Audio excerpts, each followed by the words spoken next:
BNP chairperson দেশনেত্রী বেগম খালেদা জিয়া অন্তিম সময়ে পৌঁছে গেছেন। আমাদের চেয়ারপারসন দেশনেত্রী বেগম খালেদা জিয়া ছাড়াই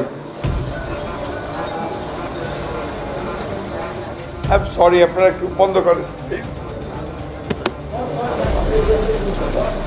শেখ হাসিনার ভয়ে খালেদা জিয়ার মৃত্যুকে গোপন রেখেছে বিএনপি, এমন বিস্ফোরক তথ্য এখন ভেসে উঠেছে রাজনৈতিক অঙ্গনে। একাধিক নির্ভরযোগ্য সূত্রে বরাতে জানা গেছে বিএনপি চেয়ারপারসন ও সাবেক প্রধানমন্ত্রী বেগম খালেদা জিয়ার ইতিমধ্যেই মৃত্যু হয়ে গেছে। তবে এই খবরটি সরাসরি ঘোষণা থেকে শুরু করে গণমাধ্যম পর্যন্ত সবখানি কঠোরভাবে গোপন রাখা হয়েছে। দলীয় ও প্রশাসনিক অভ্যন্তরীণ সূত্রগুলো বলছে বেগম জিয়ার মৃত্যু প্রকাশ পেলে দেশের রাজনীতিতে তাৎক্ষণিক ভূমিকম্প সৃষ্টি হতে পারে।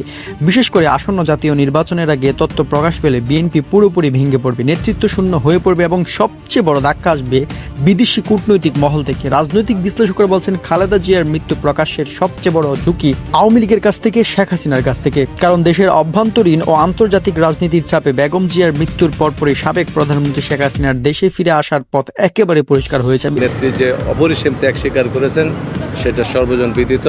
আজকে উনি যে অবস্থায় রয়েছেন সেখানে আমরা শুধু মানুষের কাছে দোয়া চাই। দল মত নির্বিশেষে সকলের উচিত তার জন্য দোয়া করা। আমাকে সশরীরে পাঠিয়েছেন যে বিএনপি চেয়ারপারসন বেগম খালেদা জিয়ার শারীরিক অবস্থা, তার সবশেষ খবরাখবর নেওয়ার জন্য। আমাদের চেয়ারপারসন দেশনেত্রী বেগম খালেদা জিয়া ছাড়াই সরি, আপনারা একটু বন্ধ করেন।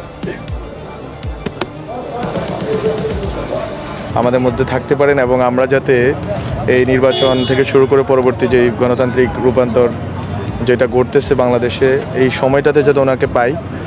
এভারকেয়ার হাসপাতালের ভেতরে প্রবেশ করেছেন এবং সেনাপ্রধান প্রবেশ করার পরপরই নৌবাহিনীর প্রধান তিনিও তার প্রটোকল এবং তার নিরাপত্তায় যারা নিয়োজিত সে সকল প্রটোকল অফিসার সহ গাড়ি বহর নিয়ে তিনিও ভেতরে ঢুকেছেন। নৌবাহিনীর একটি প্রটোকলের যে নৌ প্রধানের যে প্রটোকলের যে গাড়িটি, সেই গাড়িটি নিশ্চয়ই আপনারা দেখতে পাচ্ছেন।